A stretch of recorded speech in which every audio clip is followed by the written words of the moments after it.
All right, we are ready to start, and I have Matt Maher live with me on the phone, and we're just very excited to have you joining us with all the folks from Praise Charts. And Matt, I just want to tell you, how much I've been looking forward to actually getting to know you and talking to you over the phone today. I have such admiration for you as a songwriter and worship leader, and I kind of feel like a kid just talking to you today, and just a great honor. So many others are listening in today. Why don't you just kind of give them a hey, how are you doing, and tell us where you are today, and something current about your life. Where are you today, and what's up with your life today?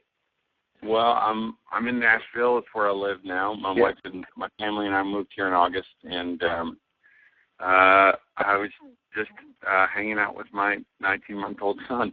So that basically involved with making sure he didn't kill himself. It's kind of what you do when you have a. He's really great. We're very blessed. Yeah. We have a very, very well-dispositioned child, and he's generally a really, really happy kid. So his name is Connor, right? Connor. Yeah, Connor. Yeah. So this is your first child, because I know when you have first child, it really can change your life quite a bit, hey? Oh, absolutely.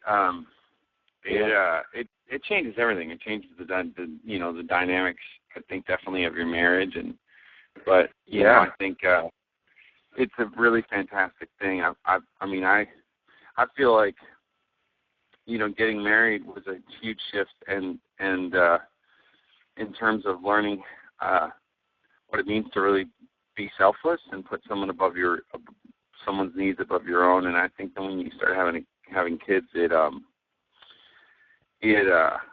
definitely shifts that call into high gear, because all of a sudden then you can't even, half the time it's like you can barely do stuff for each other. You're both pouring into a little life, and but it's been awesome for my faith too. He's taught me a lot about, I feel like, my relationship with God, and specifically, God's heart for us as a father. And he definitely opened that up for me. Yeah, I have 4 kids of my own, and sometimes I wish they were little again, because I want to go through all those years. And now my kids are 12 to 16, and my 16-year-old, I'm already thinking, he's only going to be around for a few more years, and I'm not ready to let go of that yet. But it definitely has taught me a lot about that father heart of God, and for sure. Do you find that even, has it been impacting you as a songwriter or worship leader? Do you find some themes are kind of coming to your head that are new, that are different than you've had before? Well, I think it will eventually. Since I've been dad,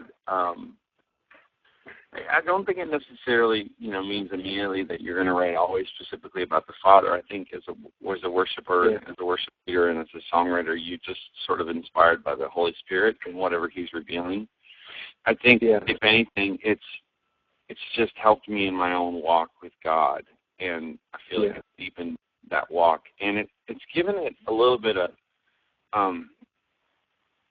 kind of practicality. I think a lot of times especially when you're in your 20s and early 30s and doing a lot of ministry, and you spend a lot of time, pouring yourself out, typically leading worship or building relationships with people, and you spend a lot of time sort of distressing over the fact of how am I really supposed to, be in God's will? What is that for my life? What does it look like? And all of a sudden you realize that when you're married and you have a kid, changing a diaper is God's will for your life. That's right. It simplifies it, I think, I guess is what I'm saying. So I think, if anything, I do think it changes my songwriting, but I think it makes me desire to take the complex, mysterious truths of our faith and try to, I think with songs, it makes you understand, why sometimes the simpler a lyric can be, the better it is, because as a parent now, I understand more, I think, a lot of the people that are actually in the pews on Sunday morning. You know what I mean? And and not just one specific sort of sliver of church, but you get a more all-encompassing view of the whole church. Yeah, awesome. So I guess in moving to Nashville, you kind of relocated. How has that impacted your own? Have you landed in a new church, and kind of has it changed some of your personal ministry as far as well, like leading sorry, that was my dog. I'm really sorry about this. I'm not sure what's going on. Hold on one second. I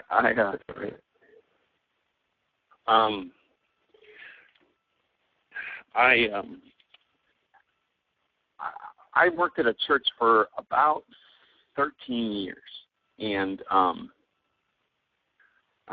it was basically I started at this church in 1996 or 97, January of 97. I worked there part-time, and then I worked there full-time, and then I worked there part-time again, and in total it was 13 years. And in 2009, I kind of took a sabbatical from leading worship in a local church because I realized I'd been leading every Sunday that I was home for about 11 years straight. The church I worked at was a really, really big church, and we worked a lot, and we didn't necessarily take a lot of vacations, and so I kind of took a break. And then when I moved, when I married my wife, I'm a Catholic and my wife's Methodist. So when I'm actually home on a Sunday, because a lot of Sundays I'm gone, we go to church together in the mornings, and then I'll go to Mass on Sunday night. So we've been sort of trying out different churches in the morning. We live in East Nashville, and we hosted a couple of prayer meetings at our house, and so that's been awesome. But we kind of haven't found a community yet, and so we're still kind of just waiting, and it's hard. I think it's definitely, I think if you know itinerant worship leaders who travel, it's definitely a calling, and it's we have great community relationships in terms of just like other families, other people that we know, and they kind of keep us. I think they definitely keep us rooted, and so that's been a huge lifeline, and so we're just kind of taking it each day as things come. Yeah, on so many levels, I'm identifying with you, Matt. I don't know how many are listening in, but I just knowing that it doesn't matter how big of a profile ministry that you have out in the world, we all need that kind of community and faith community, and you are pouring in and into so many churches' lives and worship leaders' lives. It's just awesome. Tell me a little bit about, you were saying that you go to Mass on Sunday night, and I know you have a Catholic background. Can you just give us a little window as to how that's been for you, leading worship or being involved in ministry in what's probably, in our world of a Protestant, background. Yeah. Tell me about the bridge that you feel between those two worlds that there's a potential for. Well, I really owe, in some ways, I feel like I owe part of my calling to my peers. I was leading at a Catholic church, and what happened was I was studying jazz piano in college, and I knew that I wasn't going to be a jazz musician, but I was trying to figure out what God was calling me to, and and then I heard the music of Delirious, and I heard a lot of the modern worship stuff coming out of England with, Matt Redman and then Chris Tomlin and all the folks from Passion. And we're all about the same age. And so I think immediately I was like, I sort of, in some sense, I found this greater community of people that I knew that I'm like, oh, this is what I'm supposed to be doing. And I just felt a certain sense of kind of fraternity with it. And so I just started doing it where I was. And in about 2005, this is after I'd met Chris, and he'd recorded Your Grace Is Enough. And Louis Giglio invited me to come to Passion 2005 in Nashville and kind of lead worship in a community group. Community groups were smaller groups. And, I mean, I was just doing, young adult and high school ministry in Phoenix. But I went there, and kind of being at that conference, I really feel like God started planting in me, a vision for unity really coming out of the Gospel of John, chapter 17. Jesus, finishes the Last Supper. He's on his way up to Gethsemane. He's basically about to start his passion. And he prays this massive prayer. And I remember I did a Bible study for it with our college ministry, and I just couldn't believe that people weren't talking a lot about this. I was just like, why isn't this a bigger deal? Why isn't this a bigger deal for all Christians? I mean, Jesus is about to endure the cross for all of us, for all of history, and make one sacrifice once and for all. And yet he prayed this really big prayer that we'd all be one.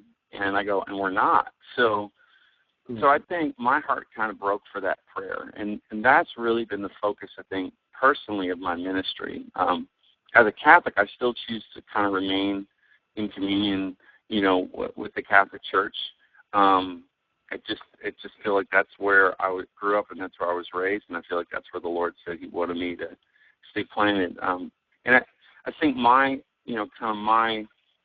what I feel called to, and I remember I met with the bishop, who's sort of a spiritual leader for Catholics in Phoenix at the time, and I met with him to tell him what I was doing, and by that point, it was 2009, I just got done touring with Michael W. Smith, and he was so affirming, and he just said, keep doing what you're doing and stay faithful to Jesus. And, and he said something, though. He goes, real ecumenism, real unity is not pretending that our differences don't exist.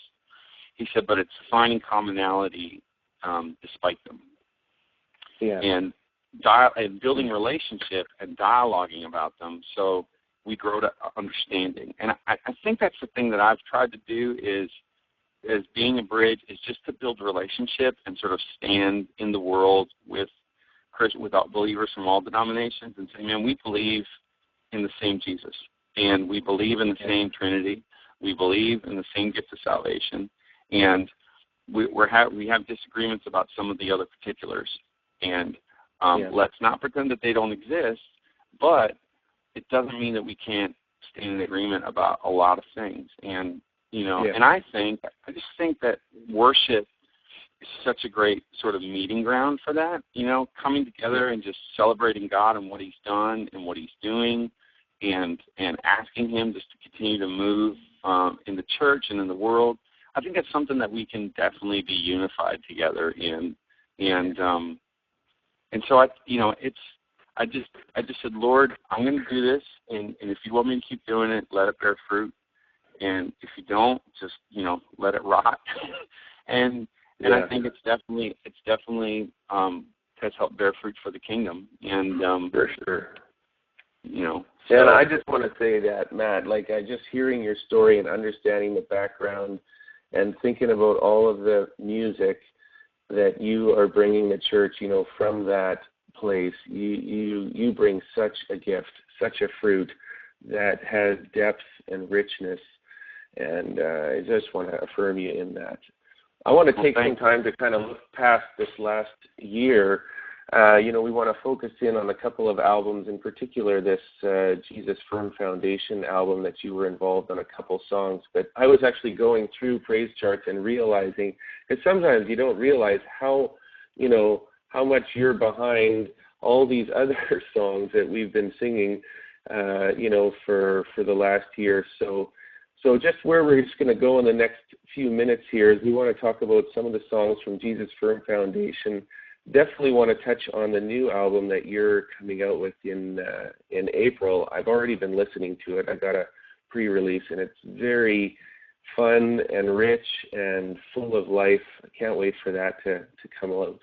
And then, of course, the Passion album comes out today, and you have a number of songs that you were a part of there. And I just put the Burning Lights on because the song Crown Him, I don't know how many people, know that you were a part of writing that song. It's just been so significant in, bringing new life to that hymn for many churches today. So thank you, Matt, for, whatever you did to pour new life into that song. I'd love to hear a little more about that. But why don't we talk first a little about this album, Jesus Firm Foundation, another so great album of hymns, but it doesn't just feel like just an album of like hymns with a little bit more of an upbeat and an extra chorus. It's like, they're fresh. It just feels like fresh songs, but then when you go and look in behind them, it's like, wow, this was inspired by a piece of history, and really feels like the song still belongs in our era today. So what's your feeling as to, this collection of songs and being a part of it? I think for me, I remember in in sort of the late 90s, early 2000s, being a worship leader at a church and going to the local Christian bookstore and looking for new songs for the church and picking up the CD that was called City on a Hill. Mm-hmm. And the first track on it was the song called God of Wonders. Right. And I remember finding that and just being so excited as a worship leader, saying, man, I cannot wait to introduce this to my congregation. Not just because it's a great song, but because I really believe it's a vehicle. It's going to help create an atmosphere of praise where God can really just come down and touch hearts. And and when I heard about this project, to me it kind of felt a little bit like a return to those sorts of compilations, that it wasn't about artists and it wasn't about, names. It was really about like these hymns and the songs that sort of sprung out of these hymns. And hymnody is one of the universal traditions of the church that, it kind of sprung out, in terms of its role. It was born out of the Reformation, which it's sort of, I think we can sort of look at that on either side and kind of go, well, that's a good thing. Just because it's great to have songs that have foundational truths. And the language in which they were written and the purpose in which they were written were really meant to, they sort of created the early template for modern worship. It's like, let's create songs that are really easy, simple to sing, contain really profound foundational truths, and in some denominations too, it's spore on harmony and all that stuff. So I think for me, getting to be involved with it, was a really, really big honor. I think just because of my own personal experience, like I shared. I know that with the song "Holy, Holy, Holy," I originally wrote that for the IJM Christmas project that International Justice Mission put out a Christmas CD, and they were looking for songs, and I wanted to do a song about the Incarnation, but I wanted to tie it into a much bigger idea. In the liturgical traditions, there's this, the original sort of there's Christmas, which is December 25th, but there was originally this January the 6th was sort of when a lot of some traditions celebrated the original sort of birth of Jesus with simultaneously with the visit of the three wise men, and it was called Epiphany. Yeah. And the whole idea of it was that it was this realization of who Jesus really was and what he came to do. And, which is signified when the three wise men show up and they bring these 3 very specific gifts that illustrate his divinity, his kingship, and also the fact that, myrrh was like used, I think it was like a burial spice, and so,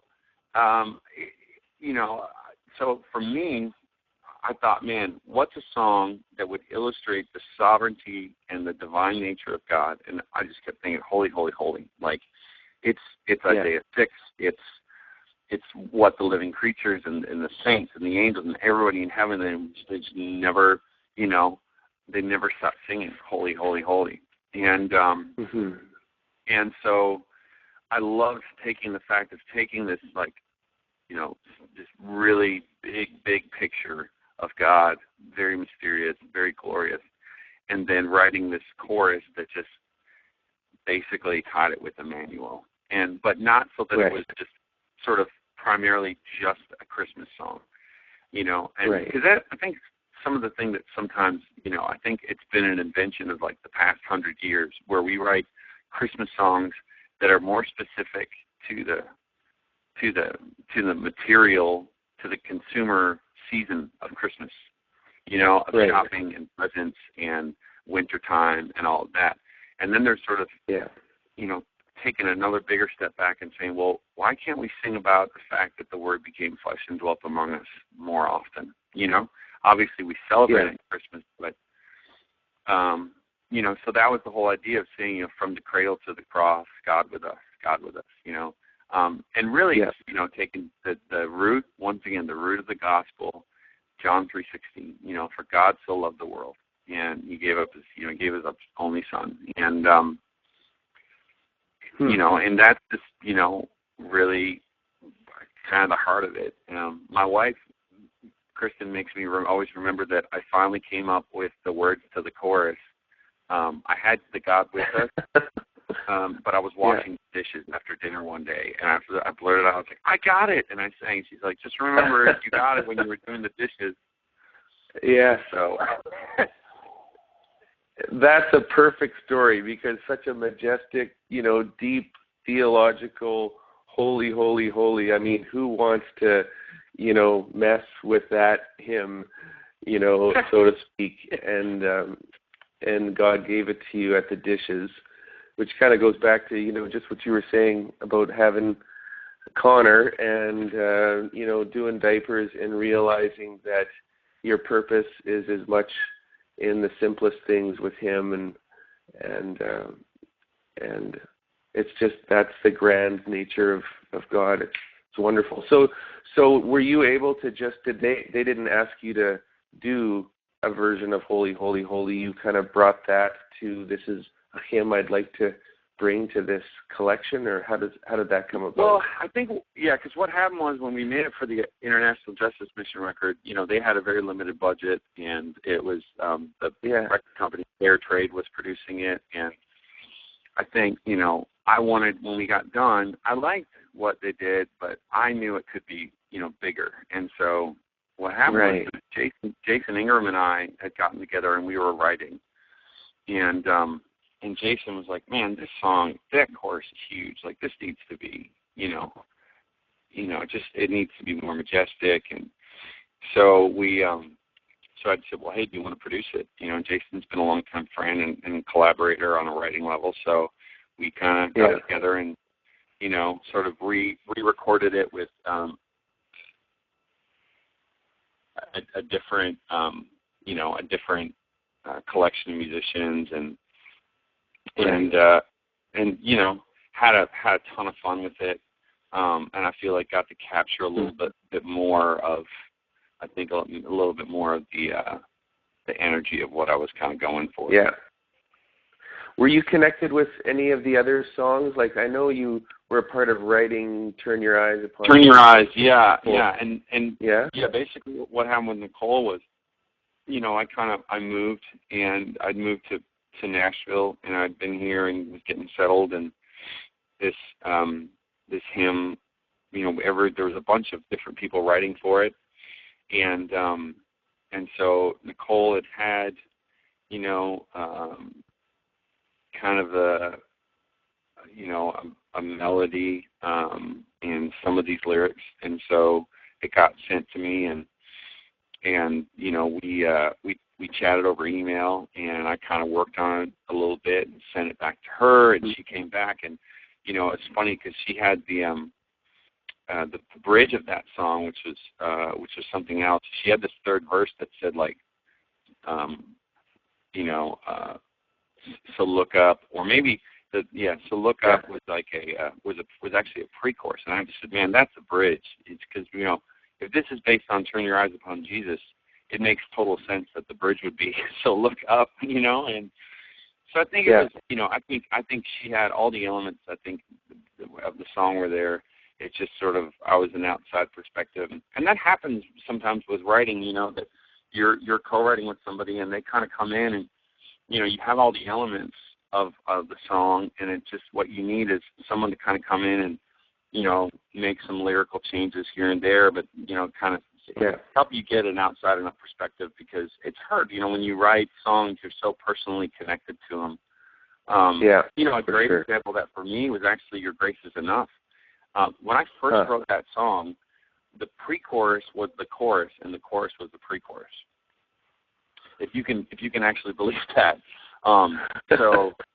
So like what you're saying, so remember your mercy, that was the chorus? Yeah, so remember your people, remember your children. Yeah, it was remember your the chorus was like, remember your people, remember your children, you know, remember your promise, O God of salvation. And that used to be the chorus. Yeah. And the pre-chorus used to be, for your grace is enough, your grace is enough, your grace is enough for me. And I remember playing it for a friend of mine. He's like, you have to switch those two parts. And I was like, really? He goes, Matt, he's like, I've never heard a song that just was that, like, just simple. And he goes, it's amazing. He's like, you have to, you know, so, so it's, you know, and who would have known what that little, you know, that little piece of advice gave you some, you know, fire to, like, because that song, wasn't that really the first song that broke to a bigger level? Yeah, absolutely. I mean, you know, everybody knew. It's, you know, it's so funny. Like, you know, my mom is a great barometer for me, but because I'll write a song like, hey, that song's really special. And I remember she was like, you know, I was making an independent CD. It was called Welcome to Life, I think, and she was like, I think you should call it Your Grace Is Enough. I'm telling you, I think that song's really special.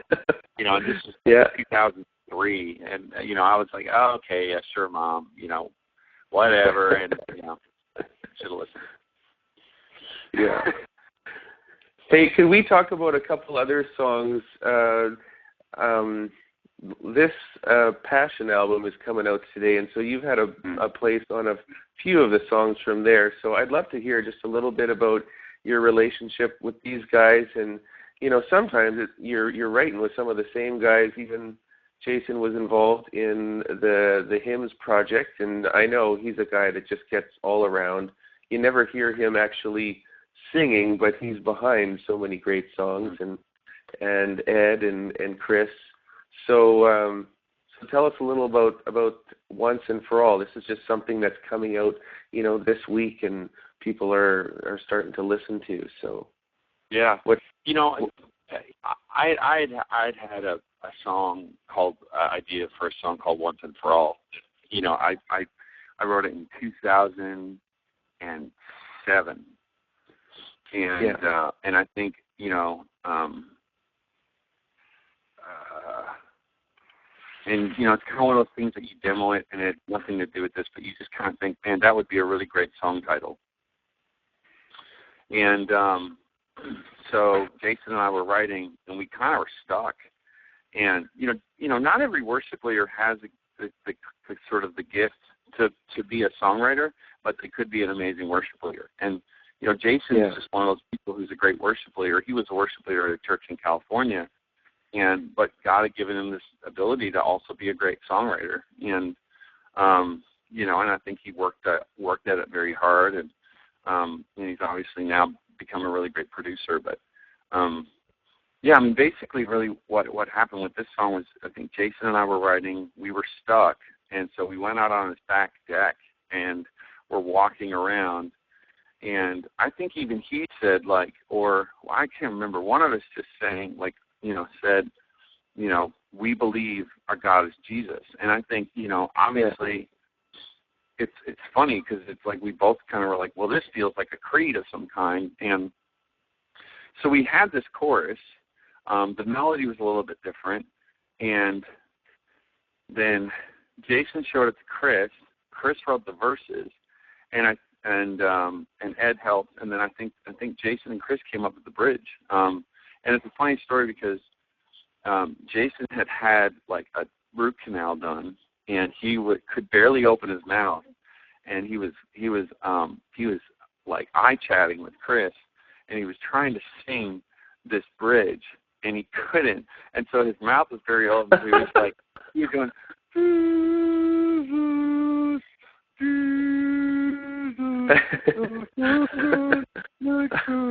it was, I mean, he sounded like the teacher from Charlie Brown. Womp, womp, womp, womp. Yeah. But, and the lyric for that, Chris and Jason just pulled up the Nicene Creed, and they saw this line in there. It says, God from God, light from light, true God from true God, begotten, not made. And so they pulled it, and it's just so, it's so funny how such an old declaration can feel so fresh. And that's the bridge of the song, and so it's like, for me, it's so funny because I get credit for that. I had all these people come and say, it's nice having a Catholic here help them write these songs. We get stuff like God from God, light from light, and I'm like, well, I didn't even come up with that one. That's great. But I just think it's what's cool about it is that obviously it references the scriptures, and it's referencing these old prayers that are in the church. So it really, to me, this song is a great example of a modern hymn. It's not hymn-like in structure by any means. It's very much a contemporary song.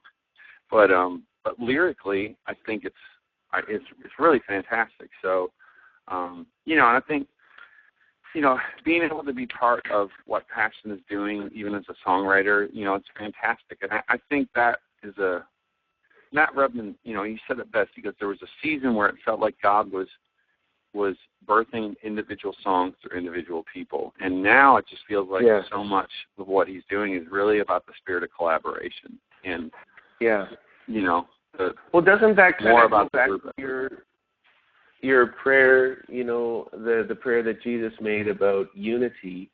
And maybe that's a reflection of that actually happening and you're being a part of that.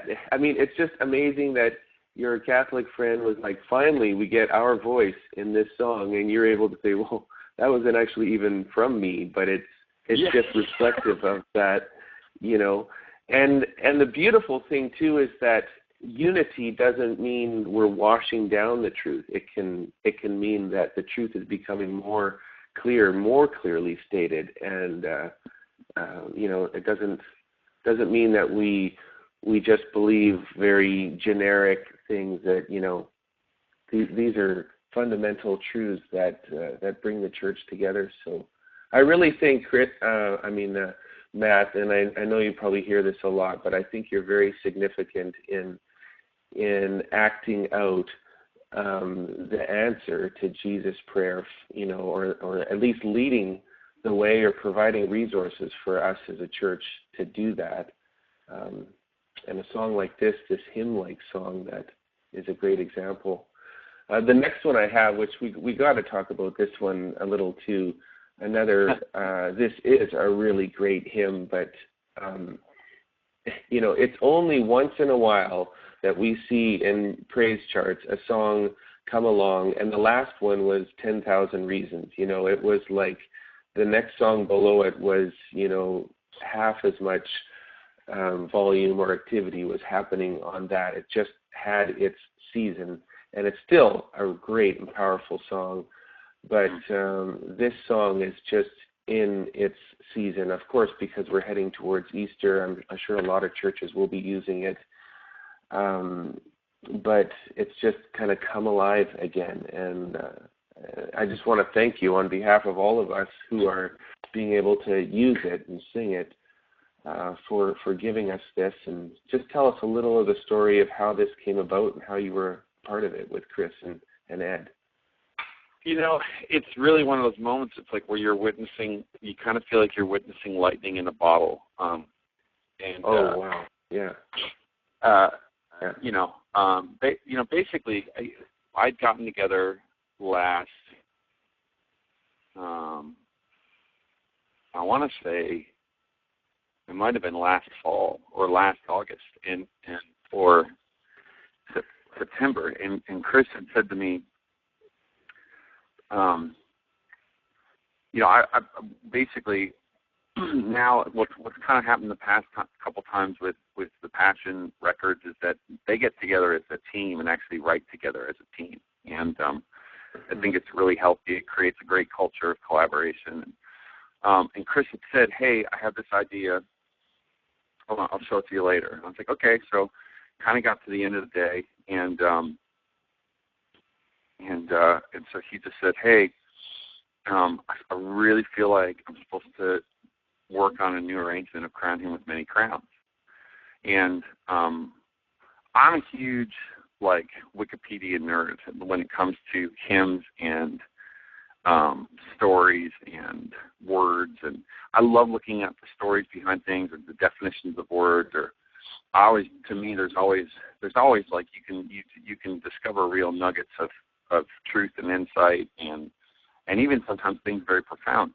The most amazing thing about the story of Crown Him was, and Chris and I we've both sort of remarked on the fact that we don't really feel like it's a coincidence that that it's like I'm a Catholic and he he was raised Baptist, but God really smiles on the fact, I think, that we've chosen to try to work together, and I think it warms the heart of God when His children can do that.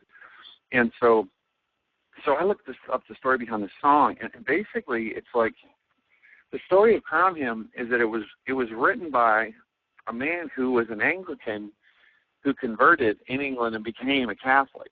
And so he wrote this hymn, and he wrote 6 verses, and it spread like wildfire. And obviously it's such an amazing hymn. Well, the Anglican Church got really nervous that these lyrics written by a Catholic were going to spread into the church. So they wrote 6, quote-unquote, kind of Protestant verses.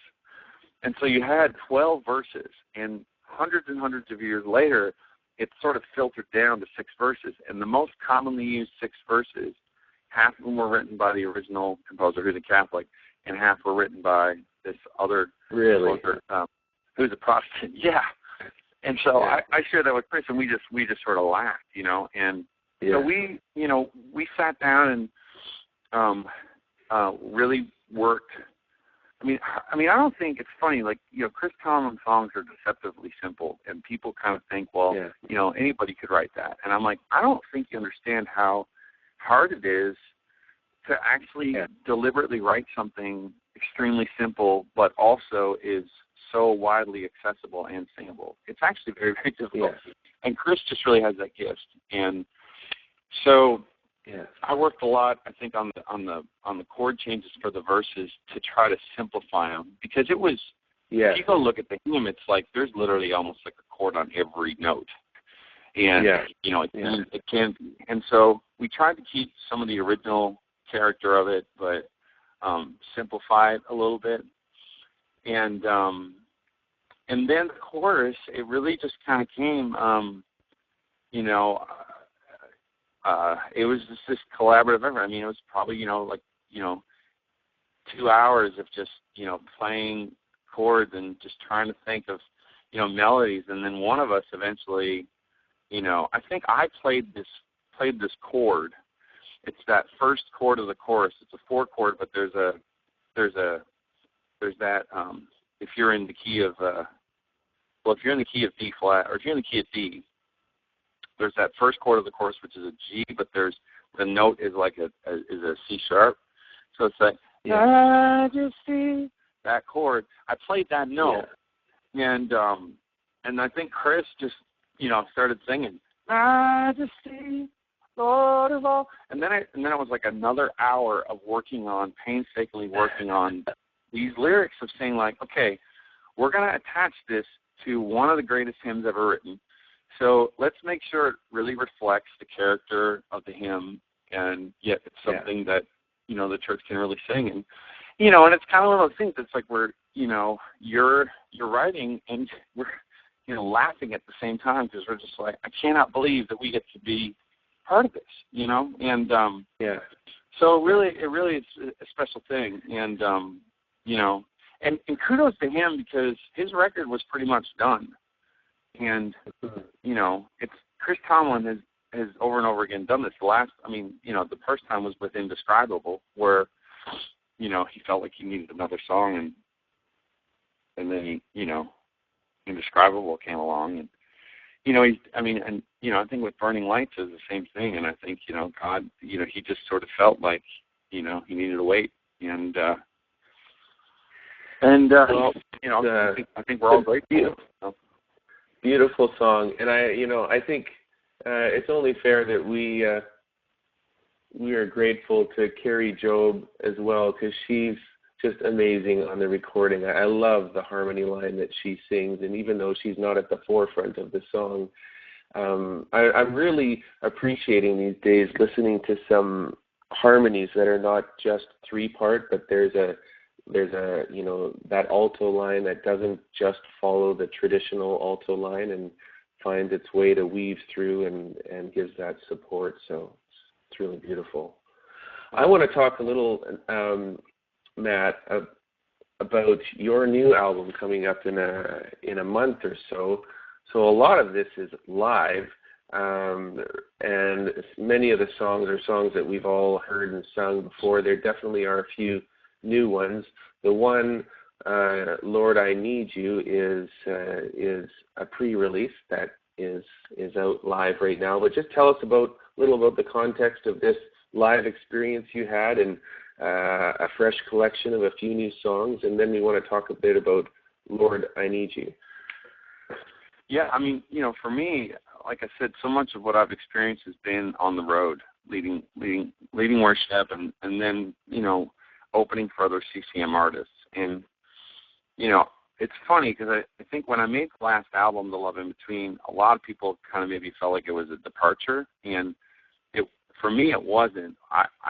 What I was experiencing was that I was writing songs for the church, but I was also felt called to write songs that were a little bit more conversational, that when I play live, they really complement the corporate worship songs. And they really kind of help the whole thing together, helps take people on a journey. Mm-hmm. And so I wanted to try to capture that, where I've been, and also point to where I was headed, and it's sort of indicative of the cover. The cover is this collage that I made, and so the album is kind of a musical collage. Some of it's very raucous and, I think typified, by the song Hold Us Together. And what I realized was that I sort of had this ministry of being a songwriter for the church, and also on live, I think, I tended to gravitate to trying to create live musical experiences that are a little bit more spontaneous and a little bit more, there might be a little bit more rock and roll in it, but very much still ministry focused. And so I tried to kind of connect the dots between the Live Again and The Love in Between with this record, and kind of help people kind of go, oh, this is what he was doing. At the same time, there's a couple of songs that, on a live level, that I'd wanted to sort of represent from earlier records. One of them was the song Great Things. It was from Empty and Beautiful, and there, the secret sauce of any great corporate song is the church singing it. That's really what makes it magical, is trying to capture the church. So we brought a recording rig, and rather than recording one night and trying to get everything right, we just said, let's record a bunch of different nights. So we recorded 4 nights on the road. They were all very, very diverse locations. One was a non-denominational church in Illinois, outside of Chicago. One was a Catholic church outside of Detroit. The one was a campus restaurant at sports bar at University of Notre Dame. One was a Franklin Graham crusade. Although that night it was pouring rain outside, so we actually did not getting to use any of the stuff from that night. But then we took it out, and I was touring with Brandon Heath last fall, and so we recorded kind of my set during that. And the goal was to try to capture moments, and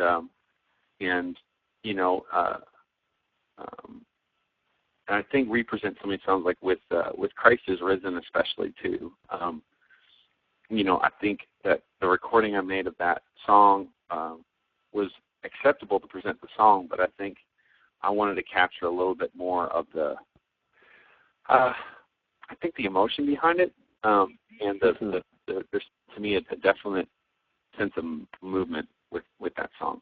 And then the last track, which is kind of crazy, is a song called "It Is Good," and it's written by Paul Wilbur. Actually, who's an integrity writer who I think he lives in, as far as I know, he lives in Israel or has a lot of ministry in Israel, and specifically with the Messianic Jewish community. And this song's been around for a long time, and we've been.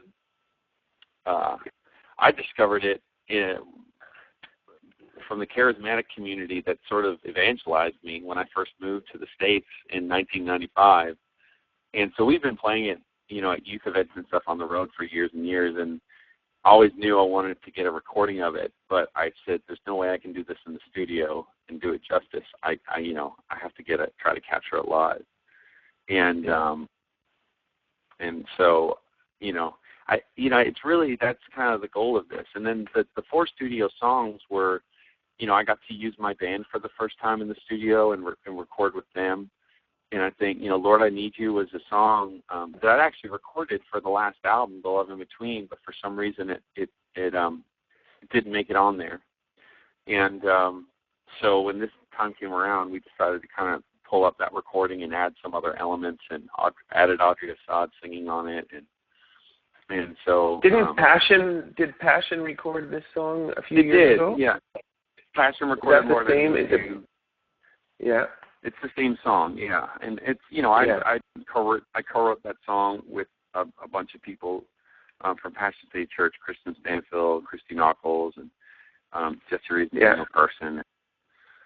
And so, for me, I'd always identified, I think, with this song, and we wrote it sort of picturing somebody at the end of a day by themselves, maybe feeling a little bit tired, and just coming to identify God in their need, and crying out to Him. I think Jesse Reeves was the one who pulled out the "Lord, every hour I need Thee," and so that, I think that sort of inspired the chorus. And so that, and then "Burning in My Soul" is on there, which is a song that's on the new Passion album as well, and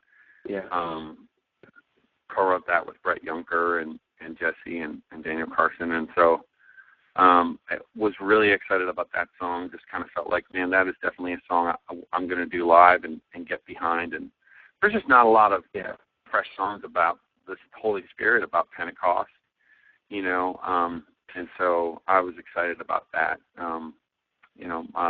There's another song that's actually on the record too, that it's not on the list you have. It's called "Mighty Fortress," and I'll just add it right here. How about that? There you go. Here we are, folks. We are live. Any other songs you want to add to the list? If there was any other songs, add it. I think we're good. Okay. There's a new arrangement of "Your Grace Is Enough" that, because I realized, and I kind of did that for worship leaders, as well as for me and my band, because we realized we've been playing that song the same way for 7 years, or if not longer. And I think as a worship leader, you what happens is you get tired of a song, and I think what happens more so is you're actually just tired of the arrangement. You're not really tired of what the song is saying. I don't think we should ever get tired of what a song that has truth in it is saying. I think we get tired of worship. I think we get tired of arrangements. And, we get tired of every drum beat being 4 on the floor, and we get tired of every electric guitar part having delay, and we get tired of, every segue having a synth that has a pad type sound, and we can get tired of that stuff, and it can feel predictable. But hopefully, the things that we're singing, the things that we're saying, that they wouldn't get tired, and so kind of just for me too. It's like when I sing that song, it's very introspective now because I wrote it 10 years ago, and so I just think about me when I wrote that being in a place of doubt. And I wrote Your Grace Is Enough because I knew it was true. And I thought, well, if I sing it, it won't, hopefully it'll close up the space a little bit between my head and my heart. And and so now when I sing that, I think about how God has made that verse true in my life, for the 10 years. Yeah. I'm really looking forward to when this comes out. And it's neat to hear the heart behind the whole live element, because I really think that what us as worship leaders can get from this album is, we know these songs, but here's how to let, like your personality, Matt, really shine through this album. Your live, sense, you're fun, you're engaging, you make people laugh, but it's all about kind of engaging with people and not just recreating the studio arrangement. And so I think that's what you offer in at least all the live versions of songs in this, and obviously that's part of what you seem to value so much out of this as well. If you wanted to capture, there's one thing to have a song in the studio, and it's another thing to bring it to the church, and then even it's another thing to go, how do you keep a song alive after 7 or 8 years? And probably nobody has sung that song, Your Grace Is Enough, more than you have. How do you not tire of it? Because if you do, people will see that in your eyes, right? And absolutely. So it's really powerful. It's really great. Hey, I don't have a lot of time for a ton of questions, but I have a few that have come in. One in particular that's kind of struck me a bit. So I'm going to read this to you and let you respond to Rich Grillone. And he says, Matt, I'm a music director and composer at the Archdiocese of Philadelphia and completing a degree in music composition. After I complete my degree, I wish to relocate to a diocese more open to charismatic contemporary masses, similar to your work at Franciscan University. Do you have any suggestions on diocese or archdiocese for me?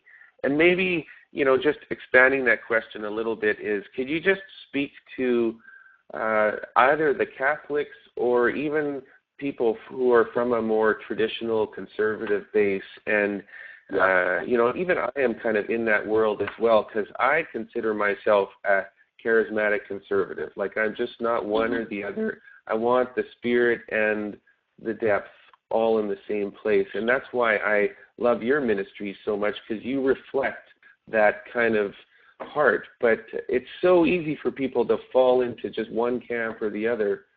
Why don't you speak to us just a little as to, where we can go, how we can lead from that context?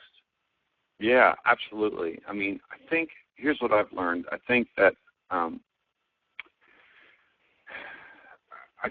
God, puts us where we are. I firmly believe in the sort of the spiritual maxim of bloom where you're planted. That's what I really believe in. I think that if you're a music director at a church, I think your pastor's still your pastor. I think that's the same whether you're a Catholic or not. And they're really responsible for casting the vision for your church.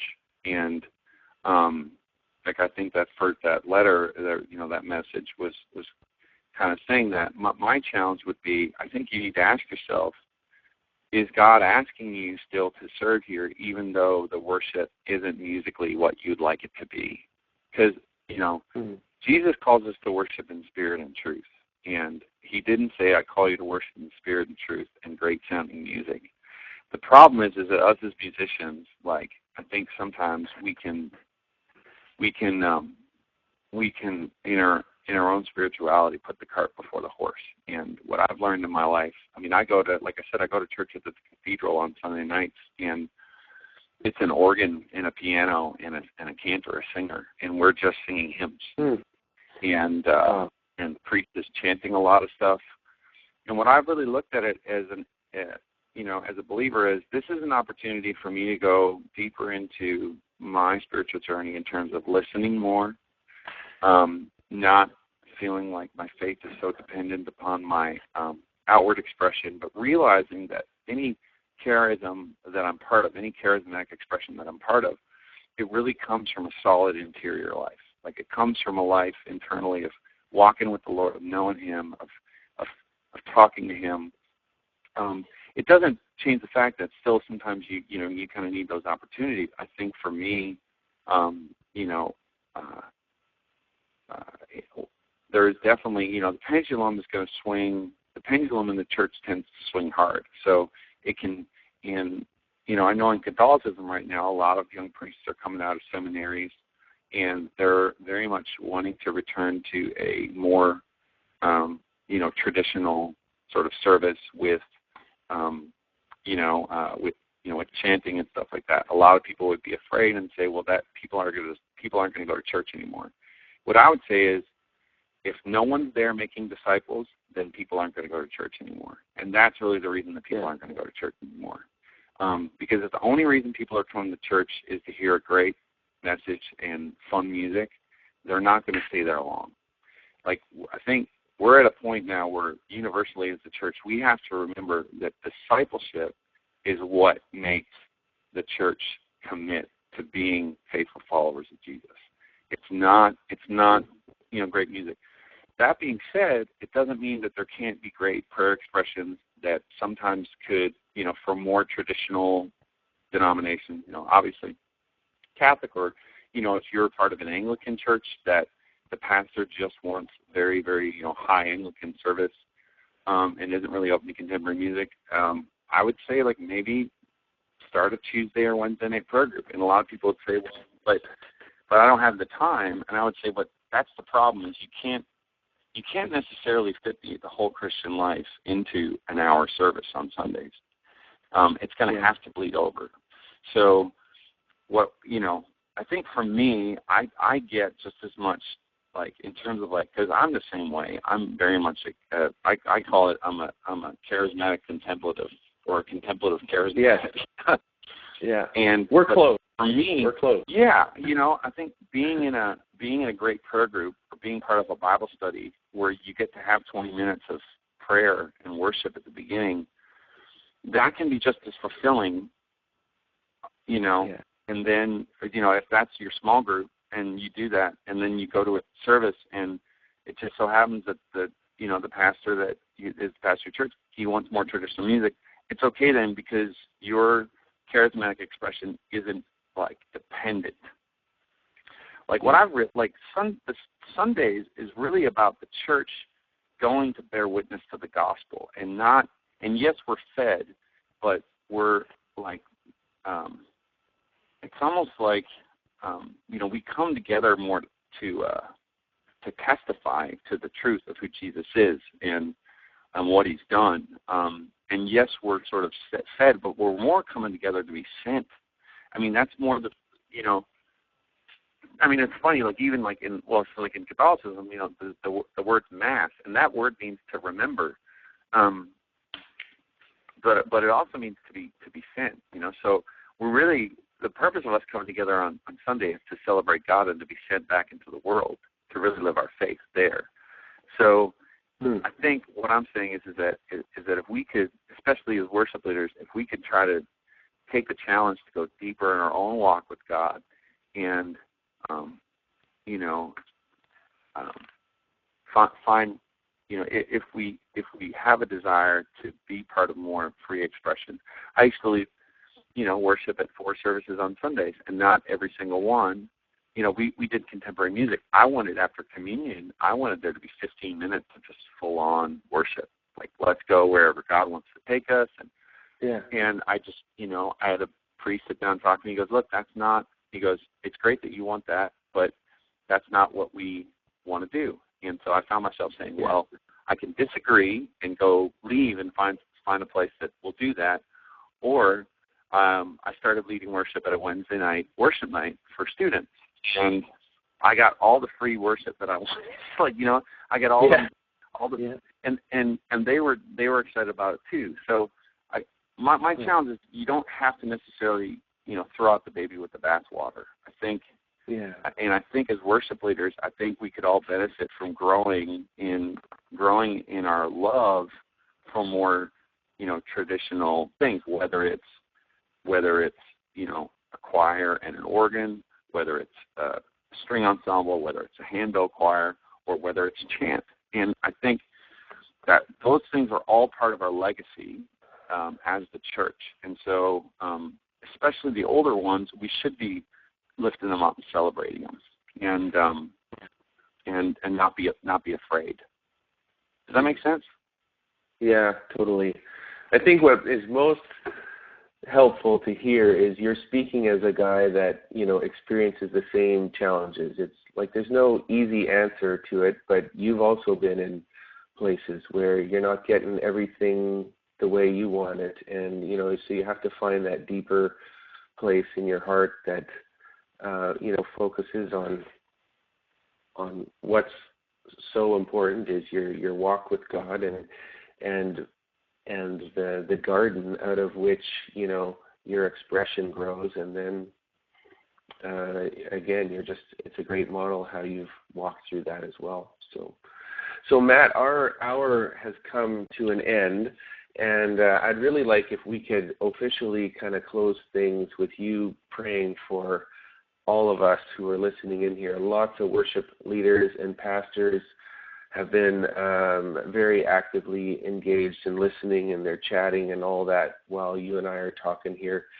So can I just ask you to take a couple minutes to do that, and then maybe after we officially kind of close down, we can have just another 5 minutes or so, and I'll ask a few questions, quote unquote, off the record, and some people have some things, and you can give some quick responses back. So would you just take a few minutes, lead us in prayer, and we'll close from there. Thank you. Father, it's in your name, in your Son's name, and the Spirit's name that we come together today.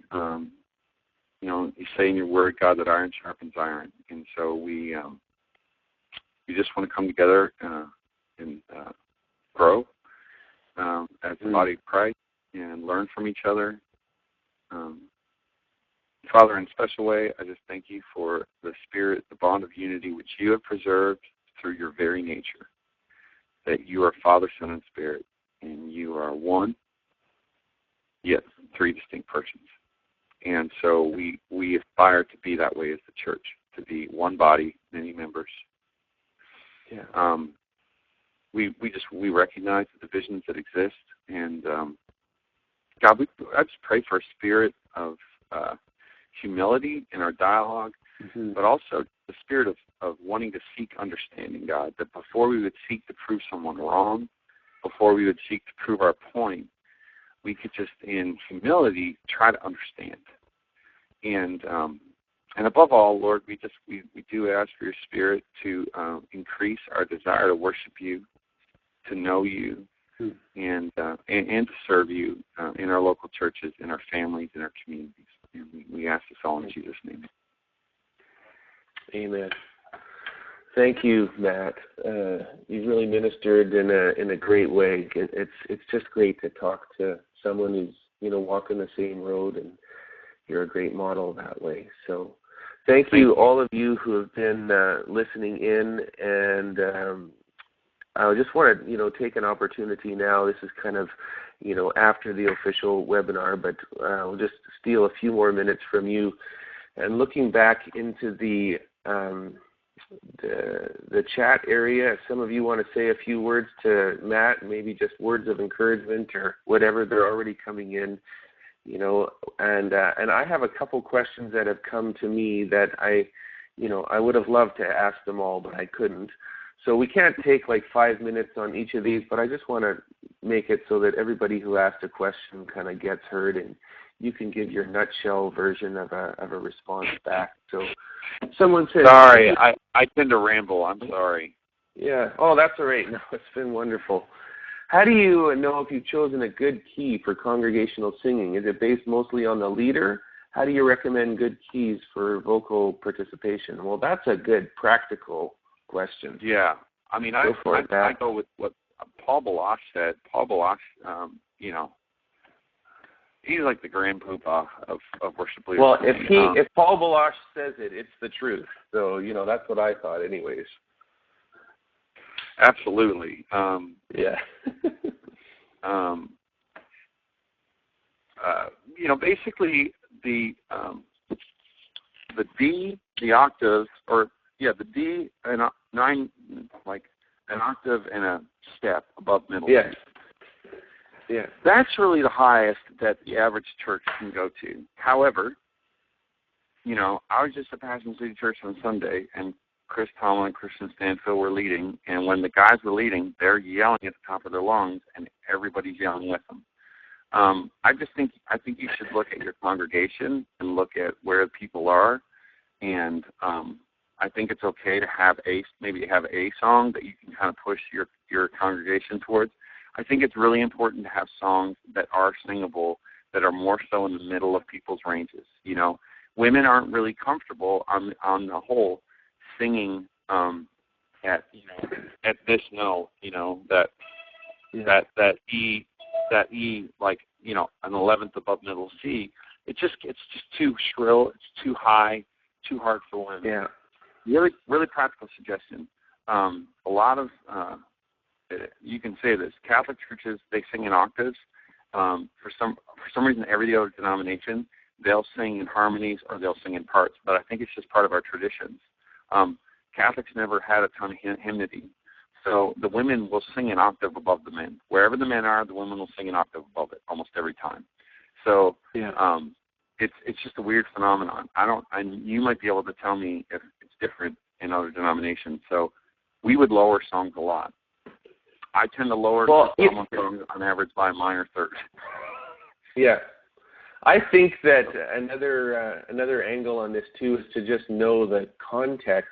If you're leading a song with 6 people in the living room and you're all sitting in a couch, you can sing at one level, and if you're in a stadium of 80,000 people standing up where the energy is like, triple, you could find yourself just singing at another level because of the physiological dynamics that go on. So, and I think, sometimes it's hard to listen to even the Passion album is so amazing, but it's an 80,000 person experience that can't be duplicated in every local church in the same way, don't you think?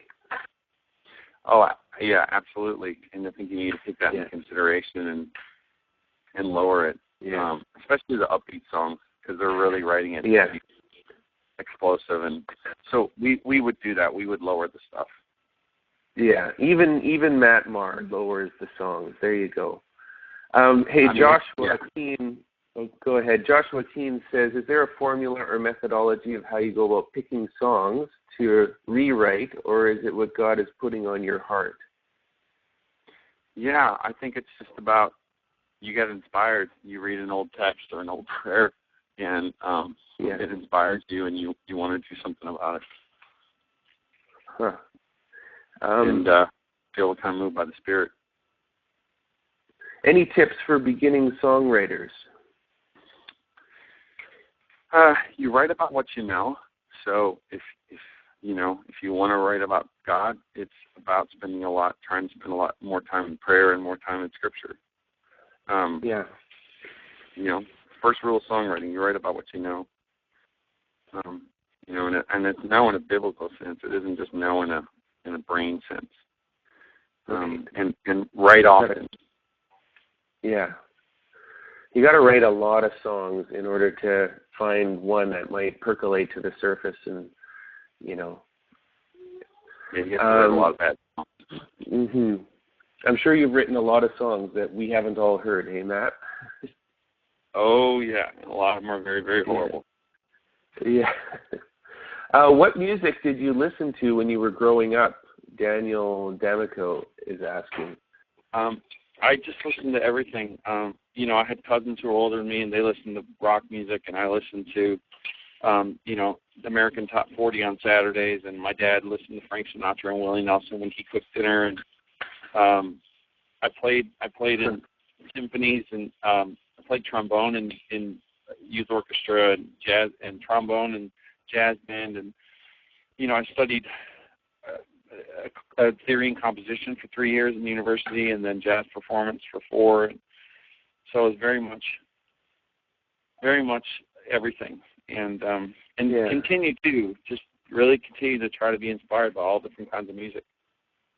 Yeah, that's it's very reflective. You know, even in the new album, there's all styles, but I can tell you have a really good sense of, you know, good old classic rock and roll is somehow deep in your heart as well. Are there some influences, just current influences, where that comes from? Oh man, yeah. I mean, I would say the Foo Fighters. Dave Grohl, I think he's a really, really brilliant musician. I think, I mean, you know, growing up, it was like Springsteen and Tom Petty and, you know, the Beatles. And I think it's just, I just tend to always keep going back to that stuff, you know, and then you hear stuff along the way that, you know, feels, you know, it's like it's coming out of that tradition, like the Black Keys or Jack White, you know, and, you know, so, yeah, I think that they kind of reaffirm those things on the way. Okay, Matt, we're gonna wrap it up from here, and thank you so much for all that you've shared. We've gone in, you know, many different directions, and you're just a tremendous songwriter, worship leader, man of God, and you're leading His heart for, you know, bringing unity to the church. And I just want to thank you for that and taking the time with us today. So. Yeah, thanks for the opportunity. I really, really appreciate it. All right. Thank you, everyone who has listened in. And, Matt, I'll let you go, and you can attend to Connor and all of his crazy ways that will take you through the day. Thanks very much. God bless you. Thank you so much. God bless you. Bye-bye. Okay, see you.